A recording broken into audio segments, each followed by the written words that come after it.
Hello, everyone, and welcome back to another episode of the Good Enough Gaming Podcast, where four elder millennials sit around, we bullshit about games, nerdy stuff, movies, anything and everything.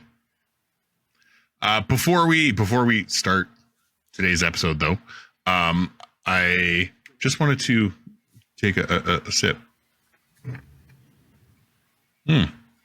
Interesting. Daryl's got one. Trevor's got one. Jordan isn't a beer guy, and that's okay. We want to send a special thanks out to our friends at Alley Cat Brewing. Cracking it. ASMR. They are the beer sponsor for GameCon this year, and you can actually find their like contest 4-packs that look like that. That Daryl's got this nice little Vanna White. We'll get him an address soon enough. But they are Edmonton's oldest craft brewery.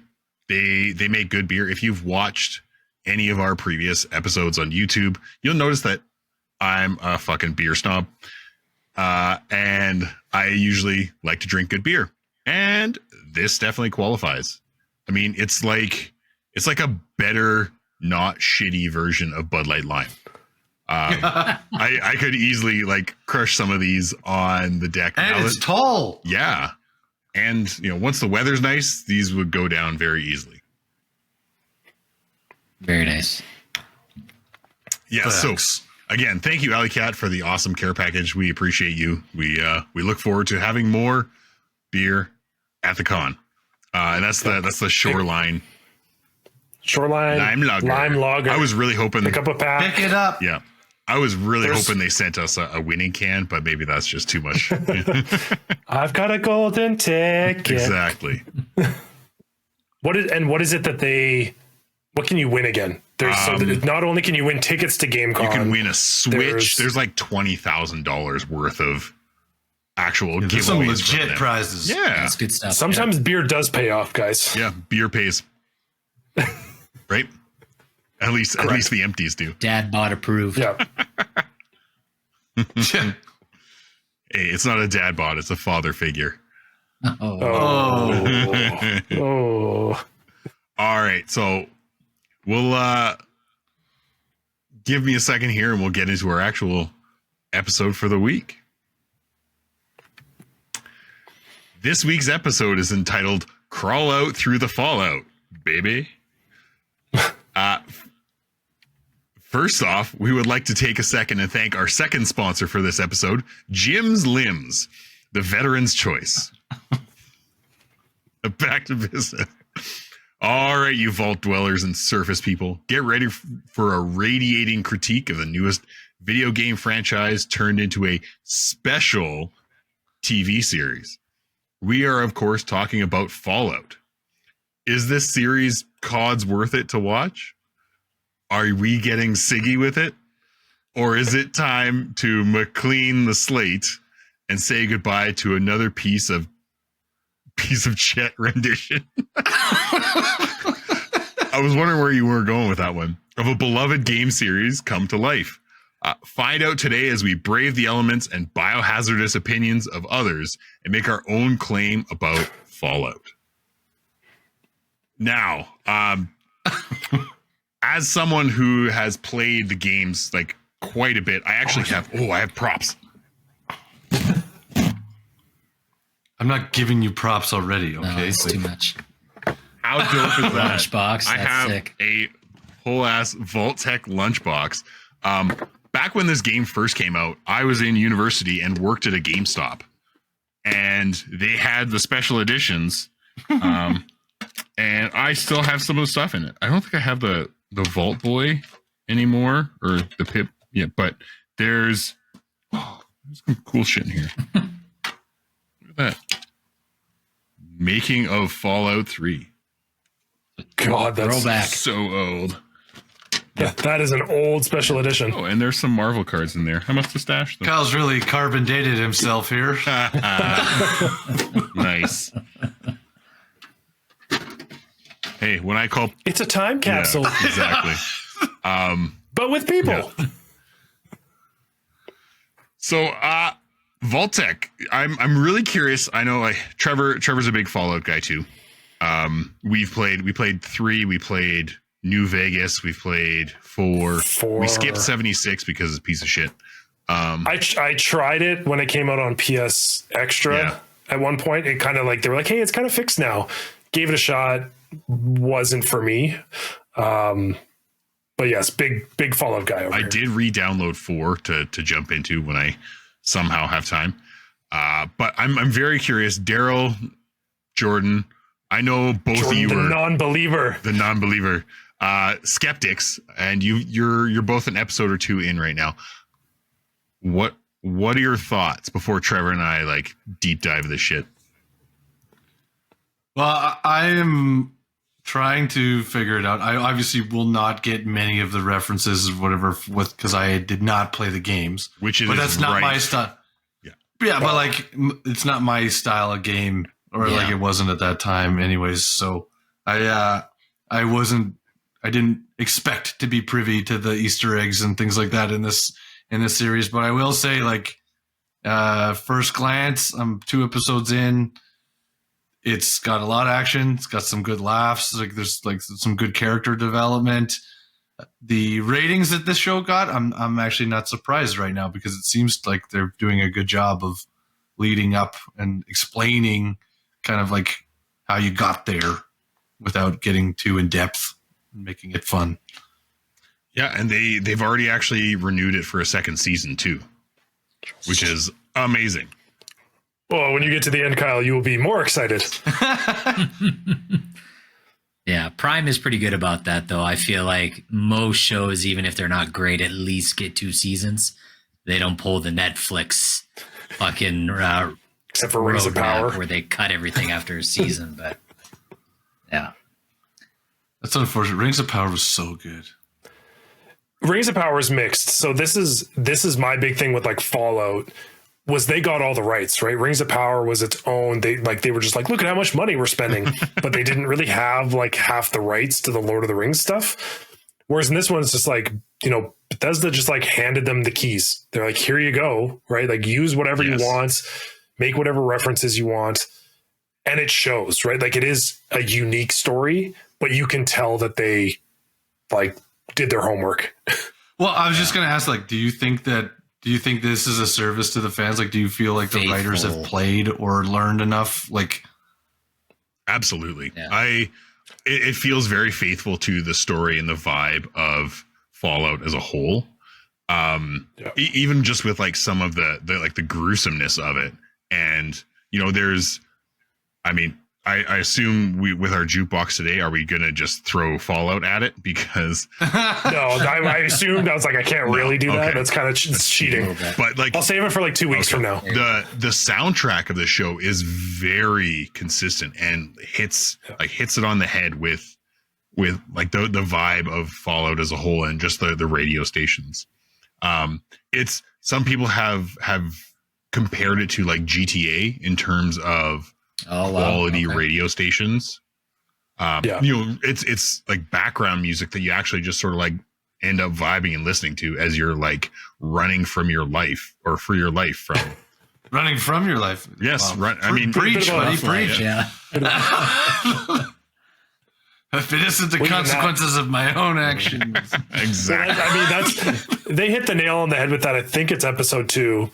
Which I thought at first they were teasing the Death Claw, and I was like, oh my God, it's so early. And they go into the cave, and it's a mutated bear. The Yao Guai, which is Cantonese for monster, by the way. So like kind of a fun thing. Just fun fact. Fun Fallout fact. But the way that the Brotherhood of Steel Knight reacts, right? Shit goes sideways, and he's just running. He's just fuck. Yeah, that was so funny. That is how you play Fallout. Like if you run into some of these things, especially if you're playing a difficult playthrough, and you're trying to reload, or you're trying to hit, like that's 100% a player reaction in the game where something sneaks up on you and you're like, oh shit! Like, yeah, you're over focused on one area, and then you just get ganked from. Yeah, and that whole section of that just like totally hit the nail on the head. How do you feel about the power armor so far and how it looks? It's funny. So I found going through the entire series when CGI matters. So whether it's on the ghoul, whether it's I would say most of the time on the power armor, or when it's anything like very critical to what's happening in the story, the CGI is phenomenal. When it's a kind of a glancing shot and you get a rad roach crawling through a window, it's a little B tier for 2024. So like that's kind of where I found it. Is like for the most part, like when you're looking at stuff, Jordan and Daryl will eventually get to like the gulper. There's some like really cool things that they do that are really good, or like same with like the Mr. Handies, like the robots, like the Codsworths. They do it phenomenally. It's really, really good. And then there's just like the little details that they added in the side, whether it was like, you know, thrown in after the fact. You're just kind of like, yeah, you're just like, oh, that looks a little right? But for the most part, I would say still like an 8 out of 10. Like I'm still very happy with how they did everything. And the power armor like as a whole though looks very faithful to the games. And you like when you see it in action, you're just like, fuck yeah. Hell yeah. Fuck yeah, brother. brother. Here to free the wasteland, brother.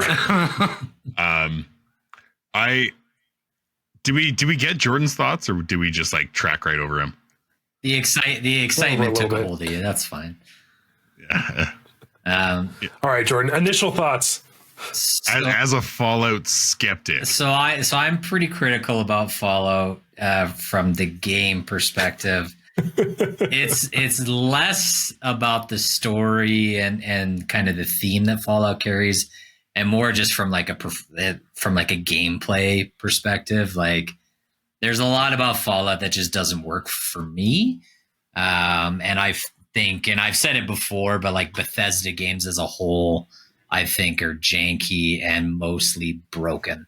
It's not until the mod community steps in and rolls up their sleeves and is like, all right, get Todd Howard the fuck out of the way. Let us fix what he made. It's like, that's when their games get really good. And that's where they have the longevity of people playing them for 8, 9, 10 years down the line. So, I mean, kudos. Several systems. Yeah. Kudos to the mod community for doing that. I'm kind of on the same boat as Daryl though, for the show. Like, production value is there. You can tell that they care about the source material. The gore and the action was a surprise for me.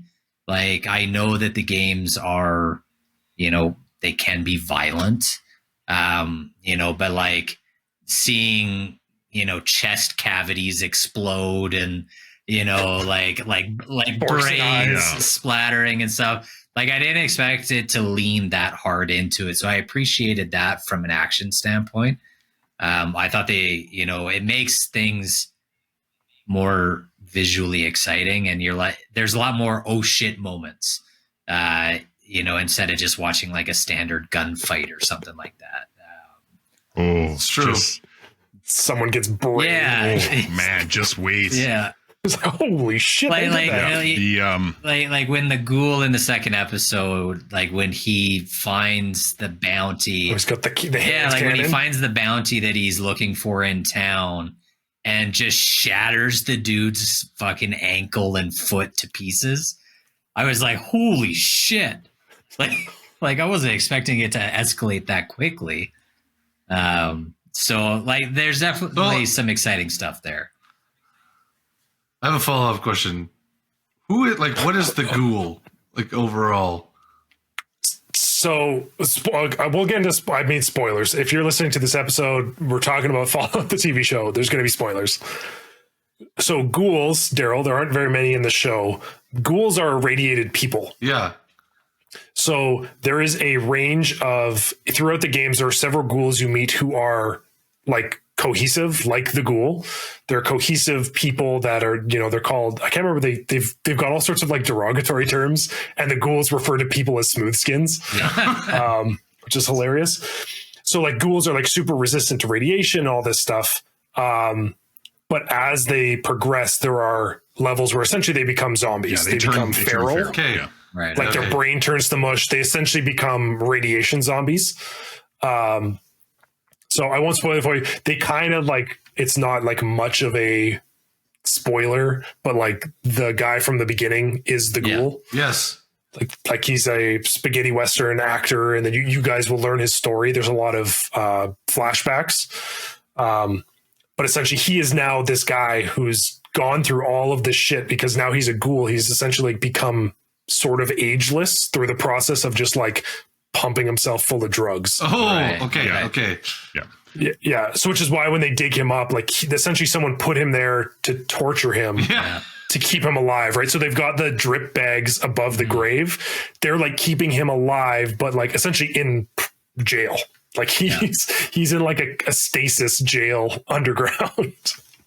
And there's been this very, very weird phenomena around his character where there's a internet following of ladies that like would like a just get rid of this. Hear me out. Like they're just like, get rid of this. Just hear me out. And like that's so they just want to make out with somebody with no nose. Yeah. Nobody knows. They do get in the way a lot. Do they just want to like skull fuck him or something? Or I don't know. I don't know. He doesn't have a nose. I don't know. No. But there's a strange attraction to him. I don't know if it's just like a weird side of TikTok that's come up. I think it's just the revival. Like most people of our generation or even younger haven't seen a revival of like a true Wild West cowboy kind of character, right? Like you don't have the Clint Eastwoods anymore of like any of those like John Wayne characters back in the day that were like the most handsome, manly men. Yeah. Right. And honestly, like Walton Goggins, like I know he's always been kind of like a side character kind of guy. He hasn't been a lot of like main, like, contract type stuff. He fucking kills it in this. Absolutely. He plays such a good, but just like super greasy, like kind of cowboy in this. And it's so good. Honestly, if you've never seen Walton Goggins in anything, and you loved him in this, you need to go and look at the other stuff that he's done. Yeah. Because he absolutely knocks it out of the park in everything. Like Justified, one of his first like breakout roles. Like he's fucking phenomenal in that show too. So as soon as I saw that he was in the Fallout show, I was like, all right, you got my attention. Like I got to check this out for sure. Yeah. I do have to say as well, so Ella Purnell, who plays Lucy, fun fact, another fun Fallout fact, she is the voice of Jinx in the Arcane series. Oh, okay. Oh, that's sick. Cool. In the Netflix Arcane series. But so they've got her playing, the good old Iowa American girl. Like, she is proportional, but there are shots in this show where I swear they put like the Alita Battle Angel like filter on, and her eyes are just like her eyes are huge. Yeah, you're like, we get it. You've got these big like farm girl eyes. Yeah. You're just like, Jesus. I play up the innocence. I don't know, man. I've seen her in interviews in real life. I think those are just her fucking eyes. Like they are, and that's what I mean. But there's some shots, there's some angles where you're like, are you guys like blowing this up? Like, is there like one of those big eye filters on this shot? Like, she's been great so far, though. Overall, honestly, the casting throughout is awesome. The guy that plays Maximus does a really good job. He's great. Okay, I like. He rolled like a max. Can we talk about that? Because I watched the first episode and the scene where he's like on trial because they think that he sliced his friend's ankle up with the razor blade. Like that whole scene, I texted you guys after, and I was like, okay, hear me out. Him replacing, what's his name? The guy that plays Kang. Jonathan Majors. Yeah. I was like, can he replace Jonathan Majors? Because there's some serious He's great. Jonathan Majors vibes to this dude. Yeah. Yeah. I don't know. I think he's the allegation. Yeah, minus the wife beating and the domestics. Yeah, the negative stuff. But yeah, I mean, so far he doesn't say a lot in the first couple episodes, but he carries himself like very well. He's got this, it's interesting. I picked up on it right away. he plays the character well. He's essentially like the guy who rolled max on luck, but is like just getting through on pure cowardice. Like he's a very anti-hero in the sense that like you don't want him to be the hero. Like he's kind of a piece of shit. Like he's just a sniveling kid. Yeah. But it gets interesting. It makes for some pretty funny interactions, especially later. Like there's the other Brotherhood of Steel guy who's in Superstore. I can't remember his name. He was in a bunch of stuff. Yeah, but he like same thing. Like there's a really funny dynamic later, and it gets really interesting.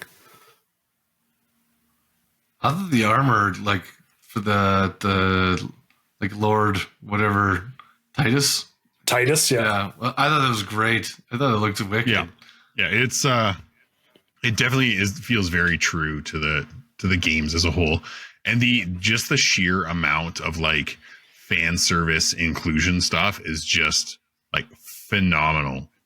Oh, I know IGN made their list, but there was stuff that I was just like going through them. Like there's, when she walks into when Lucy walks into the town and she walks into like the trading post, she's like, oh, look at all this like Fallout shelter stuff, right? Like all this, like these relics.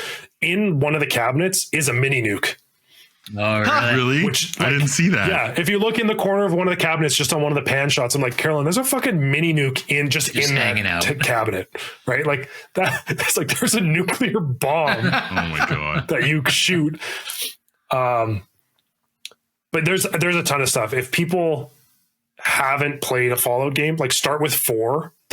The show leans into Fallout 4 a ton. It's the easiest to get into. It's just got the most like good looking reference material, like whether or not you believe that game looks good or not. But that's where a lot of this comes from, especially with like the date ranges in the show.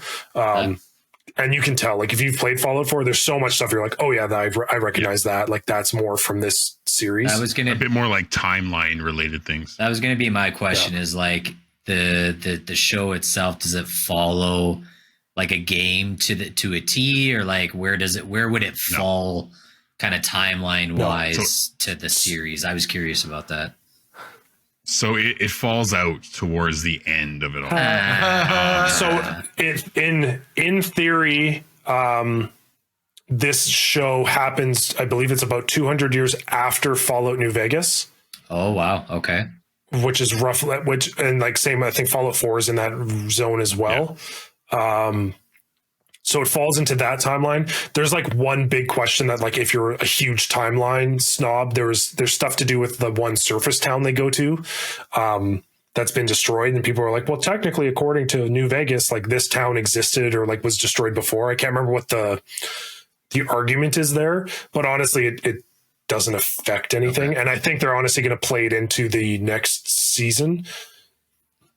Yeah. But aside from that, no. So like, just because Fallout is such an open world game, they definitely took their own story with it, but they did the big important thing is they kept the factions. Yes.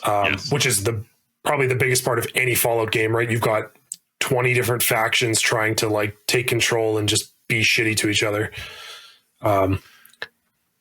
So there's like, because in this one you've got obviously the Fallout people, you've got the surface dwellers, you've got various raiders, you've got the Brotherhood of Steel. They mention the Enclave, like the guy at the start is from the Enclave. They just fucking gloss over the Enclave. Yeah. Like the Enclave is like super, like even beyond Vault-Tec. Like they're like a super secret government organization. And in Fallout 3, like their goal is to like, or I think it's Fallout 2 even, their goal is to come back and essentially just like re-wipe out the Earth. Oh, okay. And, like they go from like classic True American to like full on like extermination, like extreme right-wing Nazi, like like they're just like, yeah, we're just going to like genocide everybody and start fresh. Right? League like, of Shadows. Yeah, there you go. Pretty much. Like that's definitely what it is. I appreciate your reference. That's obviously where the dog comes from. Oh yeah, I know. Yeah. But that I think will play more into the next one, obviously in relation to some of the other characters you guys will meet along the way. But they don't touch on it very much. But it's just like, yeah, the Enclave is like super fucked up. So they're gonna try and kind of turn them into almost like the Illuminati in this show. Like you don't Sort talk of. about them. They exist, but you don't talk about them. It's like Fight Club. Yeah. Yeah. Well, I think you'll get into that a bit more because as you go, you start to learn about some of the fucked up things about Vault-Tec. Oh yeah. Okay. Yes. And so Vault-Tec will then kind of help you understand that like the Enclave is the next step of that fuckery. Right. And just how crazy it does get. So there's that. There was also some little Easter eggs. I don't know, Kyle, if you saw. So Fallout 4 takes place on the opposite side of the country, like in Boston. And that has to do with the Institute, which is like MIT. Yeah. But it has to do with like androids and people, making these like sleeper agents. Like it gets very Blade Runner-y in terms of like androids pretending to be humans and stuff like that. But there is, I think in episode 1 or 2, there is like a panning shot and there's like an Assaultron, which is only in Fallout 4. So it's like we are in the generation where like we now have these like very cognizant and aware robots, like murder robots. Okay. Just what you need. Like, these are all going to collide really nicely. Perfect. All right. So speaking of colliding really nicely, the way that music notes do in a song, worst segue ever. Not your best. You tried. Not your best. But it bombed. Yeah. We're gonna come back to and I want to talk a bit more like fan theory stuff afterwards. But we're gonna take a short break here, and Trevor's gonna take us through the jukebox today. Trevor. Good enough. Jukebox. Okay. Jukebox this week. Obviously, like Kyle said, Fallout would be a great one. That's just an easy one right now. Just plug Fallout Radio into YouTube anywhere. That's easy win. We could call you a Fallout boy. Hey,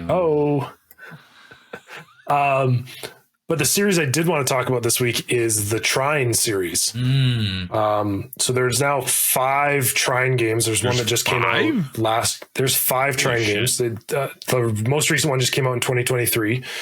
Side scroller, kind of light puzzle, like RPG kind of game. Like it's side scrolling with like magic and stuff like that. Like it's a very interesting game. And when I looked at it, I was like, why haven't I ever really played these? Side scroller Gauntlet Legends. Yes. Wait, what? Exactly. Whoa. You heard me. Yes. Yeah. But the soundtracks for these games are awesome. Like really good, like RPG adventure music soundtracks. From the creator, it's actually a guy named Ari Pulkkinen, and dude should be more famous because he also made all the music for the Angry Birds games. Oh, nice. All right. Just fun fact. I was like, because when I was like listening to this, I was like, oh, who's the guy that made it? And like all they talked about was Angry Birds. I was like, that's a weird thing to like kind of be famous for, but probably nobody knows. But there are 5 Trine games. Plug that into anywhere you listen to music, and honestly, just really good kind of RPG, light, no words, kind of just symphony type music in the background. That's awesome. 4-player co-op, Daryl. Just saying. Actually, interesting. Yeah. Yeah. I think I played Trine 2, and that was it. But good games though. Yeah. Trine 5 does look pretty good. Like it's kind of got like the coloring and the design of like a side scroll Fable. Yeah. Like it felt very Fable-esque to me when I was looking at it, like kind of bright. I'm into this. Like yeah. Sounds like something that Daryl's going to be trying. Yeah. Hey. Cool. All right. Thanks, Steve, for bringing it up again. It's not often we pique Daryl's interest with something here, but that's it's a good one. So I'm curious to see when he gets to it, if he gets to it. Both the soundtrack and the game. Now I'm intrigued. Yeah. Now he's sold. So bringing it back to Fallout, the Fallout universe, and that sort of thing. There's a few different like fan theories going around about not only like the characters and what they represent in a couple different ways, actually. So like Lucy, the ghoul, and Maximus, there's theories that they represent different playthroughs. Like, and because there's, in Fallout, there's like a morality sort of scale. like almost like a D&D like good, neutral, evil sort of deal. So what's your play style barometer? Yeah, like a moral barometer where that was the one thing that people got mad about in Fallout 4 is they got rid of the karma system. Right. Similar to like what you have in Baldur's Gate right now is with all the factions, you could build karma and be like, they approve, they disapprove. And it made for some really funny interactions.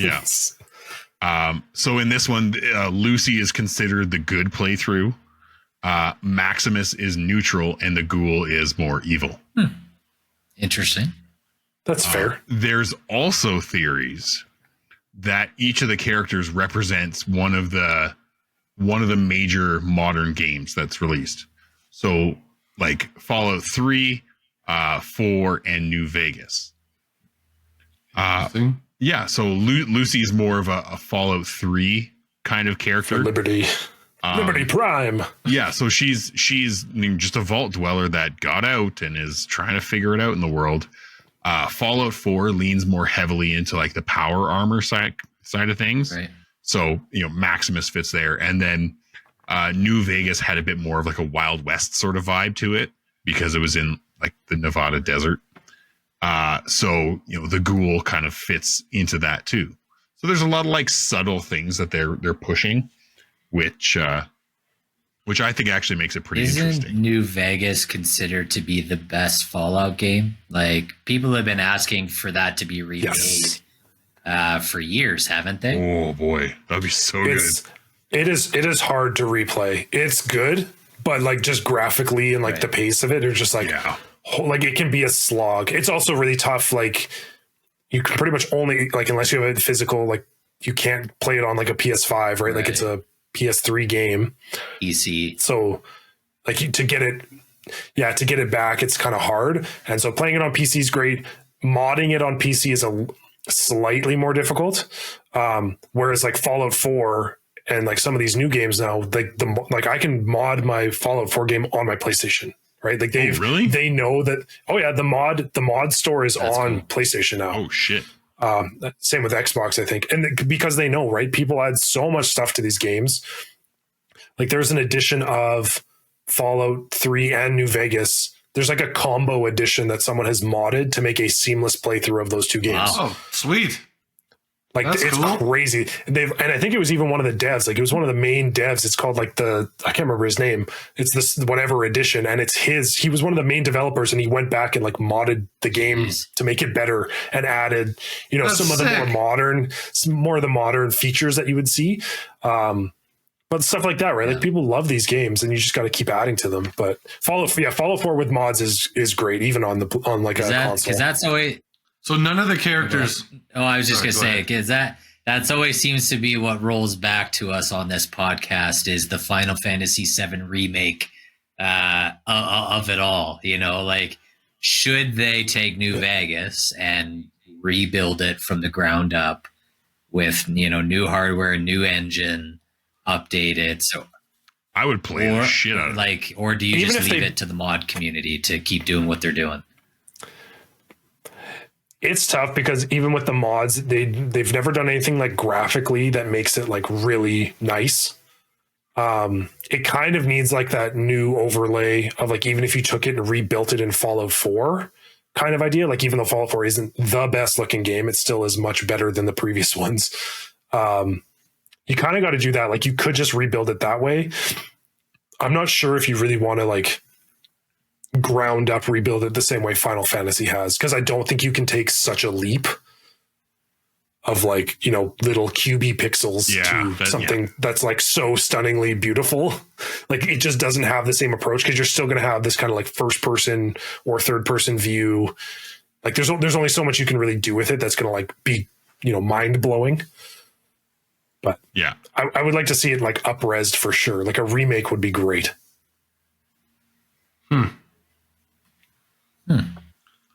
So are any of the characters, like obviously this is like on a different timeline from the game, but are there any characters in the show that are like referenced within the game as well? Like is there anyone that is a staple?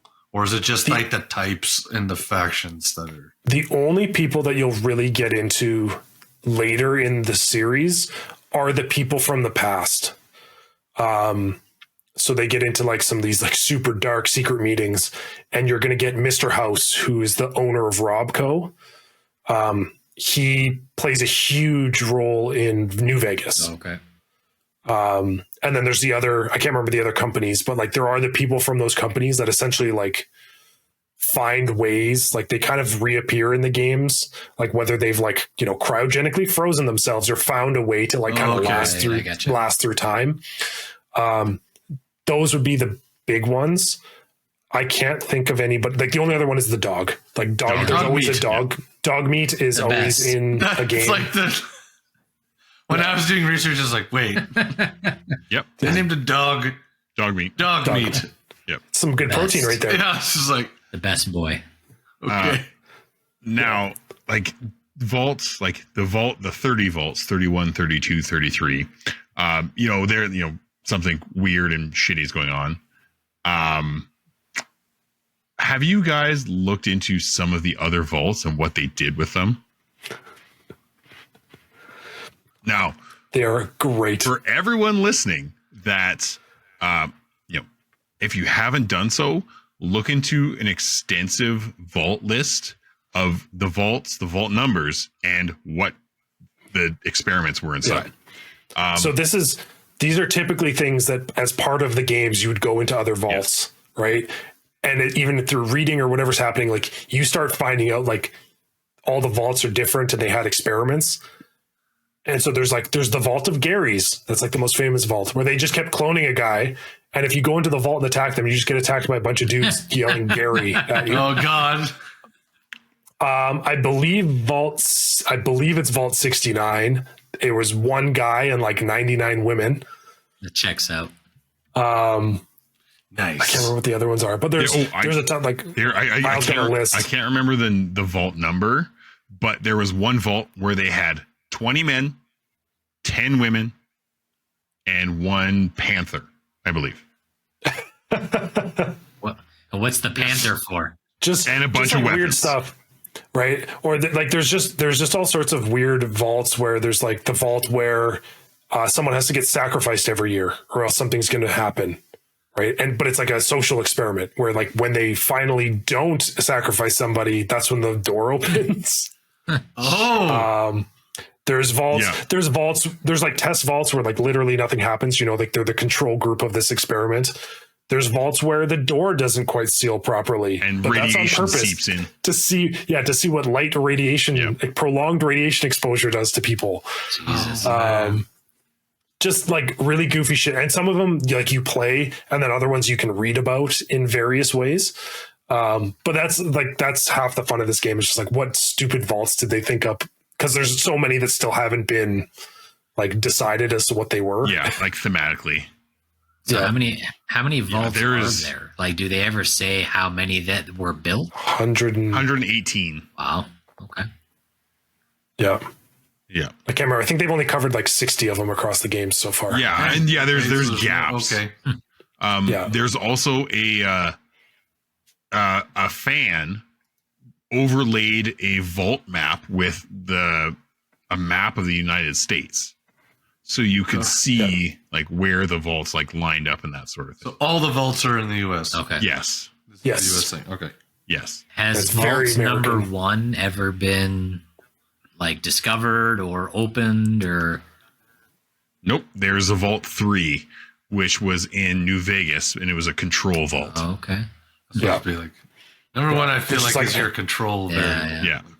Maybe, or it's like, I can't remember. There's one that's like, I think it's 13 is like the Enclave, like super special vault. Yeah. I can't remember which one it is, but the big thing I think they also touched on, like I talked about this, I think with you guys just separately, like watching some video game shows or things recently, people try and make references. Like I watched the Gran Turismo movie. And if you like, I know Daryl for sure knows, and Jordan does as well. There's like 3 menu sounds in Gran Turismo that are like iconic. Yeah, Gran Turismo. Someone had that shit on like a button for that movie, and they just blasted that sound for everything, right? Like someone changes place, we're like, boom, right? Like I got it up in place. And you're just like, holy shit, I'm like, it's cool that you guys picked this sound, but I'm really fucking sick of hearing it. In Fallout, they did a fantastic job with taking, you know, like the little computer sounds and just all the little references that they did were so good. Like every product you guys see are probably things from the game. Well, I think one of the coolest things about Fallout as a series is the fact that it's like 1950s America, but yeah, but it's like, but they put a futuristic spin on it. Like I feel like they do a very good job blending those two worlds together. I appreciate stuff like that. Like that's super cool. And it's not easy to do either, to make it feel like it makes sense. Right? No.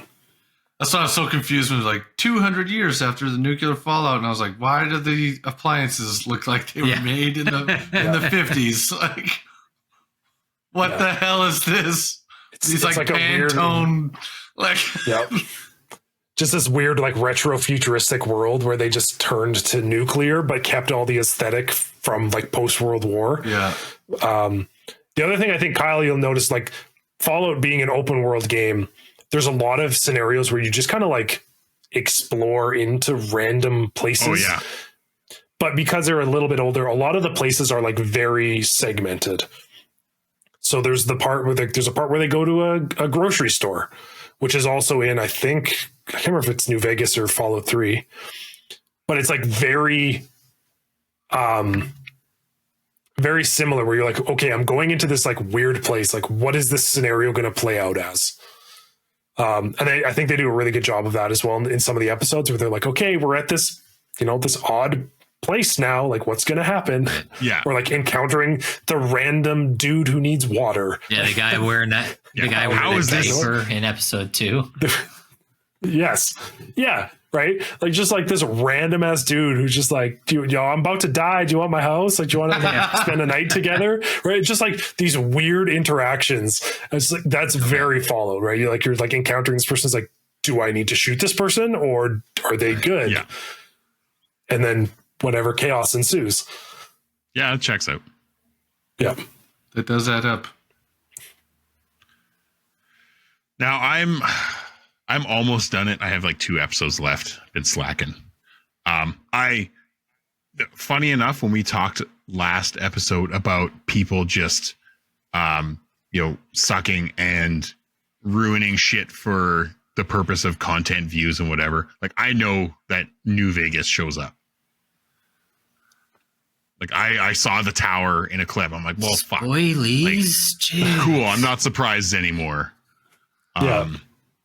But I would be very curious to see where it goes with the second season if they start including New Vegas and some of the shit that way. Well, the big thing is that New Vegas in that last shot, like we'll call it a post-credit scene, is like smoldering. Ooh. Like it's smoking. We're 200 years after what would have been Fallout New Vegas, where for Jordan and Daryl, you pick one of several factions throughout the game.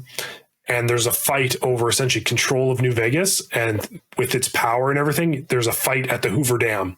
That's like the conclusion to Fallout New Vegas is you're fighting over the dam because it provides water and power to New Vegas. Right. So you can take it over yourself. New Vegas is really funny because there's some really funny factions. There's like Caesar's Legion.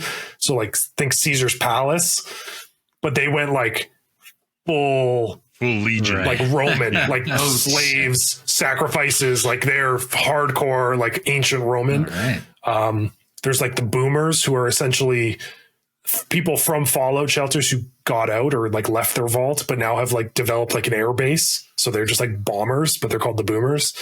And then there's Mr. House with Robco, who puts him, he's essentially like a beef jerky zombie. Like he's preserved his body and then he's like hooked his head up to like a system. So he's kind of like, the floating man in the screen, trying to run everything. But obviously he's running this town, which was originally like untouched. Like New Vegas was considered like the best town around. So he's the Futurama presidents in jars. Yeah. Got it. Pretty much, yeah. Yeah. Haru. So I think that'll be very interesting because that plays in a little bit to their story as to like, you know, what happened to Shady Sands and like all these things. And if that maybe plays into that. And then also just like what the fuck happened in New Vegas, because that's where everyone's like, what's the canon? You know, what's the MCU canon event?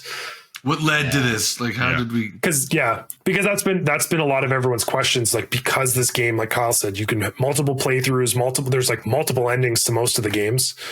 But like everyone's like, well, what is like the canon playthrough, right? What is the one that was supposed to happen?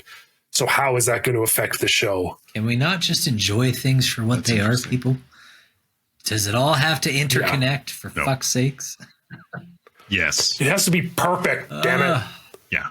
Just complain about like nitpicky details just to out-nerd other people. And then broadcast the spoilers. Like correct. To the world. Okay. Since Daryl and Jordan haven't seen like the full thing, and I'm pretty close. Trevor, score out of 10? I think I agree with most of the critics. I give it a 9. Yeah, I'm 8.5, 9 too. I again, as a Fallout fan, it did wonderful service to the series as a whole, and I think it really like supports it. And you can tell that the creators of the show put a lot of time into actually understanding the Fallout universe rather than just trying to like slap a name on it and do whatever the fuck they wanted. Gotta appreciate that. Gotta give them kudos. Yeah, actually put in the work. Daryl? Daryl, Jordan, are you guys going to finish the series? Yeah. I will watch I'll finish it. Yeah, I will. Yeah. All right. I'm proud of you. I want just for Daryl and I, totally premature scores. But Daryl, what would you score right now? I think I'm at 8.5. I enjoy the violence. I enjoy the action and some of the crazy, like, I love the design of everything. That I think that's what I find myself the most drawn to is like the character costumes and sort of the aesthetic of the world that they live in. But I objectively, there's some dialogue stuff that I mean, like this shit means nothing to me. But I'm sure this means a lot to a fan of the game.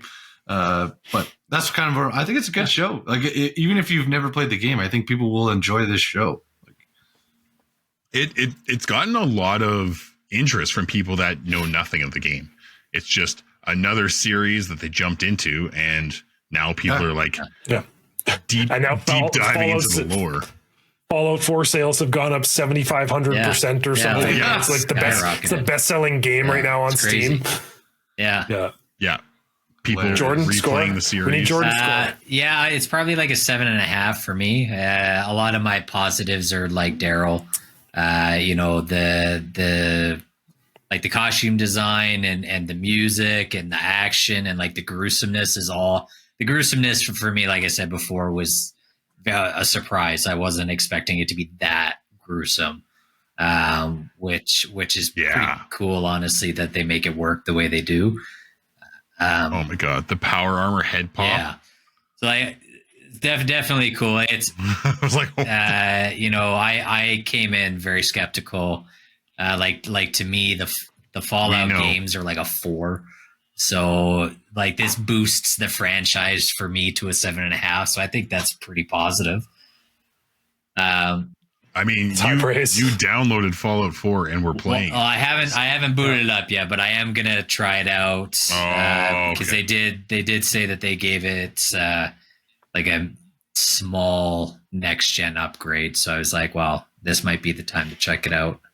I still think the power armor, the way it moves, I still think looks dumb as shit personally, but visually the armor looks sick. Like I've seen it in Fallout 4 and it is to a T exactly like what you would expect. So the costumes, they've nailed it. They've done a good job for sure. You know what is the funniest little gripe I had? So they do a fantastic job with like the guns and the weapons and everything in this game. You'll see a lot of people with like the green, like square laser rifles, which are huge in Fallout 4. Like they're in a lot of the games. Like, and like you'll see like 3 or 4 prominent characters in this show with a laser rifle. Yeah. not once does one of them get fucking fired. Oh, really? They're just for show. I don't see someone shoot a single laser beam shot in this whole fucking show. Interesting. Really? That's an interesting. Yeah. Like you've got the ghoul who's got like the hand cannon who shoots a bunch of weird shit, right? Like in the scene in the town, he's shooting like mini rockets, which is why he's like exploding people. Yeah. They include the junk jet, which awesome. Is also fucking hilarious. Baby arm. So for Jordan and Daryl, that's for like people who hoard shit in games. The junk jet will just shoot scrap shit that you have as a weapon. So if you have a bunch of crap in your backpack, but you have no ammo, you just shoot whatever the fuck you have. That's awesome. So yeah, impaling somebody with like a baby doll is hilarious. But not once did I see someone shoot a laser rifle. Oh. Disappointing. Yeah. Wasn't in the budget. Yeah, it wasn't in the CG budget, apparently. Where's the Star Wars people when we do that? Ran out of money. Come on, Lucasfilms. Well, ran out of money. We ran out of time. I think that's a good place to wrap. Next week, I have some good feelings. I think next week is going to be special. Real special. Special. So make sure you tune in next week. We've got another Fallout themed episode, but it's a little bit more personal this time. So from the guys, thank you very much for tuning in. Don't forget to like, subscribe, drink Alley Cat beer. It's delicious. I think it's good enough. Good enough. Good enough. Thanks for tuning in to this week's episode. Make sure to follow us on Instagram, TikTok, and YouTube for more content. We also invite you to write an email or join us on Discord to talk about anything from our episodes or something else you would like to discuss in the future. Please subscribe to the Good Enough Gaming Podcast on Spotify, Apple Podcasts, or wherever else you listen to your podcasts. And remember, we might not be great, but we are good enough.